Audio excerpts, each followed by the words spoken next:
Recently I got engaged to my amazing fiancée Amy.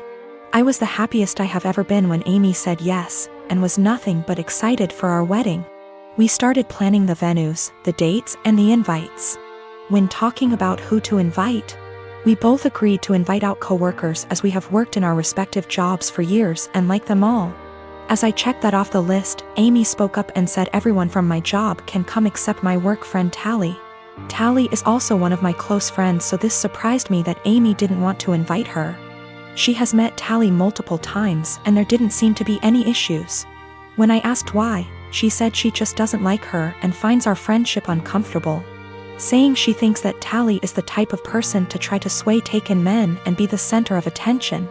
After talking some more to see where she got this idea, it turned out this was based on nothing but Tally's looks, as even Amy admitted that Tally is always very kind to her. But still, Amy is adamant about Tally not going and said that she makes her insecure. Amy is a beautiful woman, so I don't know why she feels this way. I told Amy that if it makes her feel comfortable not having Tally at the wedding, then that is fine. But before invitations go out, I wanted to speak to her privately to let her know to save embarrassment. Amy agreed, and that was really that. We didn't speak on the matter after. A week or so later I went into work and Tally started to ignore me, only really talking if it was work related. I was confused as it isn't just her, our coworkers have started to ignore her and acting strange to me. So I contacted her BF, only for him to be sarcastic on the phone. I asked what the problem was when he asked if I actually didn't know what happened. He then filled me in. Turned out a few days earlier Amy came to my work on my day off with invitations. I had no idea she even made them yet. And handed everyone an invite in front of Tally, then saying to Tally, "You aren't invited, women like you aren't welcome," which has sparked everyone suggesting she is my other woman. Since then she has been harassed by some guys at work and shunned by the women. She is now looking for another job. This pissed me off and I apologized profusely as I didn't know. When I got home that night, I confronted Amy about this. She denied it at first, but then told me she did it, but it is now not an issue because she's quitting her job. I flipped on her, saying how she clearly didn't trust me to say and that she crossed a line doing all this behind my back. She didn't see the problem and got upset, asking me why I'm so mad, me responding, "If we are really going to get married, get your insecurities in check and grow up." I stayed at a friend's since but have had texts from Amy, her friends, and her mother saying for this and that Amy doesn't deserve this treatment. I have made many attempts to speak to Tally privately to find out what was happening prior to contacting her BF. She brushed me off by saying she either had work to do or that there was nothing to talk about. No one would really speak to me, so I contacted her BF as a last resort. Her BF says he is going to pass on to Tally what I said to him on the phone. The wedding is currently on hold, that is also why I'm staying at my friend's. Need some distance to figure stuff out. Nothing has or ever will happen with Tally, no feelings, nothing adult, absolutely nothing. Tally is happy and in love, her boyfriend is someone I also consider a close friend. I was happy with Amy prior to this. And Tally is more like a sister to me. Unfortunately, due to what Amy has done, all I can really do is damage control. Of course I am planning to explain to everyone what has happened. I do not want Tally to be going through this. She is a genuinely kind person who does not deserve any of this. Tim and I met in an English literature class our junior year of college, and we've been together the 10 years since. While he ended up going into IT, I stayed in the liberal arts track and ended up doing non-profit work after college when I realized I didn't actually want to be a school teacher. Just to say that we always assumed he'd out-earn me by a considerable margin. Though when he made more, I always insisted we split things evenly to avoid potential resentment down the road. I've had sort of a non-linear career path, but ended up switching to the corporate world. To make a long story short, my liberal arts degree and time doing non-profit work gave me a lot of skills that enable me to really excel professionally in some more niche areas. I recently started a new job as a consultant, making way more than I'd ever anticipated. When I got the offer, I told Tim that the pay was amazing, but he didn't ask about the actual amount and I didn't want to be braggy about it, especially since I was fairly sure it was above his current income. Well, we just put in an application for a new place. And in the process of having to submit our pay stubs, it's become obvious that I make roughly 30% more than he does now. I expected him to think that was cool, since he's a feminist and has always been super supportive of my career. But instead he's started to make increasingly harsh jabs about how I cheated the system to get where I am. That no English Lit major makes more than a cybersecurity professional without cheating somehow. His major point is that I got my first job out of nepotism, which set me up to trample more qualified people who didn't have the same advantages. It's true that I got my first post-college job after being referred by a sorority sister, but it was for non-profit work making $22K year, not exactly at somebody's daddy's firm. He also points out that at my first corporate job, I snagged a big promotion after volunteering to take on starting up the company's diversity //equity / inclusion program, and I'll admit that were I a white man, it's highly unlikely I would have been able to be the face of the eventually high-profile diversity program. Tim also notes that I was awarded a small college scholarship for being a promising female writer, when no such scholarship existed for males. But all that said, I still don't feel like I cheated the system, and it makes me angry to listen to him joke about it. Especially since I grew up blue-collar and worked full-time while going to school full-time to afford my degree. I reached a breaking point yesterday when he made a crack about how the new / first woman on his team is an obvious diversity hire. I told him that his jokes about women cheating the system to get ahead aren't funny or guy talk ribbing, as he says. They make him sound like an insecure little boy. He told me I was being a naive Karen and we haven't really talked since yesterday. My fiancé, male 28 years old, and I, female 30 years old, have been together for 3 years.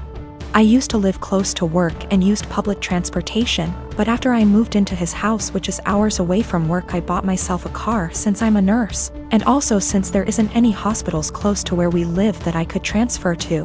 My fiancé's car hasn't been working for close to 2 months now. It requires so much money to get it fixed, and he refused my financial help when I offered it. Instead, he would ask to use my car every now and then, and I agreed as long as it's when I'm not working, and also, since he only uses it for trips to the supermarket etc. On New Year's Eve, he told me he wanted to use my car to go hang out with his friends and celebrate, but I declined because I had to cover a night shift and needed my car to travel to work. He insisted and even suggested I take the night off or swap shifts with another nurse, but I couldn't do that last minute. I thought he dropped it then, but when I went into the shower and got out, I couldn't find him nor my car. I freaked out and started calling for half an hour, but he didn't answer me. I tried again till one of his friends picked up. I demanded he give the phone to my fiancé, but he said they were out and confirmed that he took my car and told me that my fiancé said that it's better that I skip my shift and he'll be back with my car later. I couldn't take it. I felt so enraged. I had my fiancé on the phone telling him I did not consent for him to take my car to go hang out with friends, and said I'd call the police to get it back if he refused to come back with it. But he didn't take me seriously, so I ended up calling the police, and he and his friends were picked up at the bar where they were hanging out, then were taken to the police department. I got my car from there and still went to my shift. My fiancé was let go hours after I left, and he blew up my phone with missed calls and texts about how I was out of my mind to call the police on him and put him in this situation. I did not respond, but when I got off work the next day we got into an argument and he said he couldn't believe I'd do this to him, but I told him he made me do this, to which he responded that I was petty and callous because not only did I ruin his New Year's celebration, but all his friends aren't speaking to him after I put them in this situation as well, and he then kept giving me silence about it. I did consider this a form of theft, especially since he went behind my back after getting a no from me. But he was shocked that I'd even imply that he was a thief and said what's yours is mine and vice versa, so I shouldn't be using the terms theft and stealing. Me and my wife, Jessie, had our daughter 2 years ago. Jessie is a smoker. She doesn't smoke a lot, but she consumes 2/3 a day. She wanted to be the one who got pregnant, and I told her that she couldn't smoke at any point in the pregnancy, and only after our baby stopped breastfeeding, she could start consuming again. She agreed. I'm against smoking. I don't smoke, but it doesn't bother me that much other people smoke, and to my delight, Jessie was never a person who smelled like cigarettes despite being a smoker. The reason I'm against it's that my father died of lung cancer and guess what? He smoked. When our daughter was born, I managed to stay at home for 1 year and 3 months because it hit the pandemic and home office. So we could both take care of it. Jesse also took advantage of the home office, same company, I'm in a higher position. When our company asked for employees to come back from the home office, we decided that we didn't want to put her in childcare yet, and we decided together that I would come back, and she would quit to stay at home all the time. Currently, we have a fair division of tasks at home. When I get home from work, I take care of our daughter so she can rest, and 2 days a week, part-time, I work at home so as not to overload. I know she stays overwhelmed, but I try to help. Recently, our daughter weaned and Jessie came to talk to me that she wanted to finally start smoking again. I said that I wouldn't pay for them, but I pay for everything. I even proposed to rearrange my schedule in case she wanted to do some freelancer. She's also a designer. But I wouldn't give her the money. THR cigarettes are my limit. She was annoyed, saying that we agreed on her being SOM and that I would provide financially for the family, including her expenses, and I am going behind our agreed. I never paid back / would pay for a cigarette of hers, and she has known this for years. She's still mad at me, saying I'm using being the breadwinner to not let her smoke and forcing her to look for another way to earn money to buy something she wants. I don't know if I'm wrong, but cigarettes are a choice and a bad addiction. I don't feel comfortable paying for it. Given my family history, I always made it very clear that I would never pay for a cigarette. When we made the decision for her to be SOM, I told her I wouldn't feel right paying for her cigarette, and she reassured me that it was something I wouldn't have to worry about. She does freelance to make some purchases she wants. There are months when we are tighter and we can't do some shopping, so she does freelancing. It's rare, but it happens, and on those days, our daughter stays with me even if it's at my service. I never limited any of her purchases, ever, if not because of tight money. For more extravagant purchases of hers that I can't afford, she freelances and buys.